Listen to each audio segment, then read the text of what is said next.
best stories on the Mountaineers wearing the jersey. Well, I was born in Venezuela. Lived there for about 2.5 years, so I was really little when we moved. I actually moved to Colorado first. My dad got his MBA at Colorado State, so lived there while he was doing that.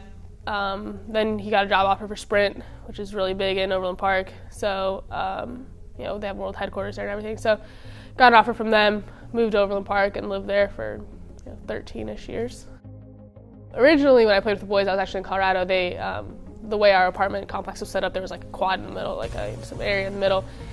And I was always out running. My mom would just kind of look, watch me through the window. And at first they didn't want to play with me. Then after they realized I was at least decent, they were like my mom said they would come and knock on my door and ask me to come out and play, which she always thought was funny because I had this massive dollhouse that my grandpa had built. It was like a life-size dollhouse thing in our front yard.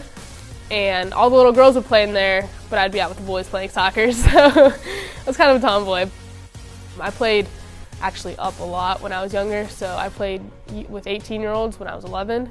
So that's always kind of been one of those things that I did, was try to help my game in that way, playing people that were older than me, faster than me, bigger than me. Really prepared me for high school soccer and then college soccer.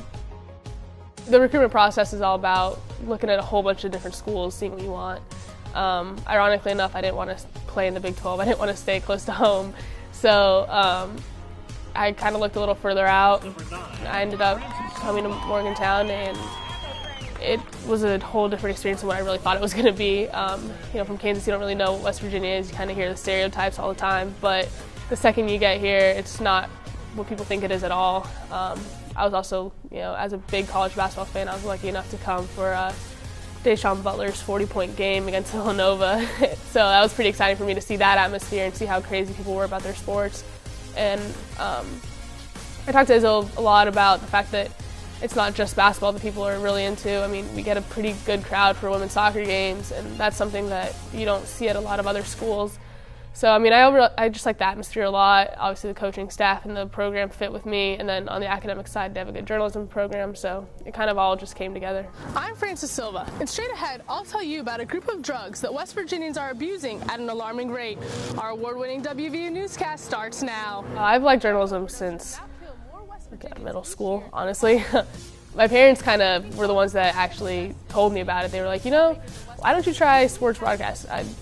ESPN is always on at my house, or especially at that point, it was always on. Huge junkie. So they were like, maybe it's something you're going to like. So I was like, okay, why not? I actually shadowed, it's called Metro Sports back home. It's kind of a local sports station. Shadowed them for a day, absolutely loved it. And then lucky enough that at my high school, there's a pretty good journalism program. I went to a very good high school that prepared me really well for college. I had some great coaches that prepared me really well for college on the soccer side of it. Academically, I just kind of set goals for myself and make sure that I achieve those goals. I'm, like I said, lucky enough to have that opportunity to graduate in 3 years, and I know that I'm just ambitious in that sense and never thought that it wouldn't be possible. So I knew that I'd have the opportunity, so once I got here, I was like, why not do it? Why not be the best you possibly can be?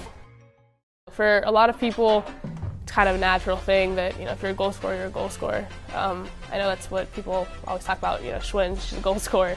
I didn't really play forward until I got here. I was actually a midfielder.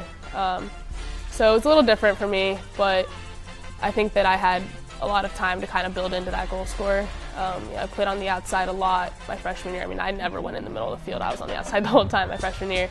So it kind of gave me some time to adjust to being a forward, and then as it's gone on, it's just kind of become more natural.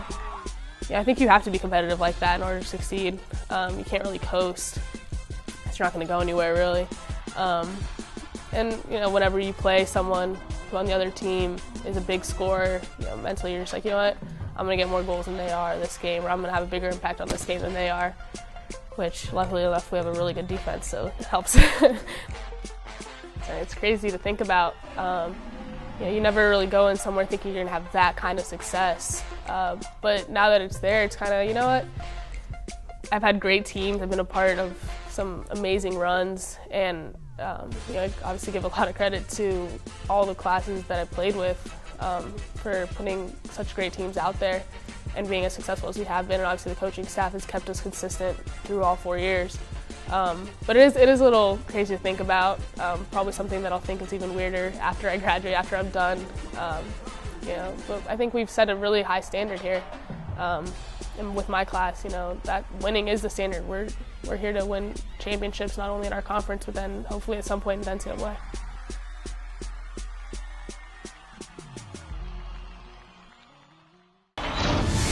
The best stories on the Mountaineers wearing the jersey.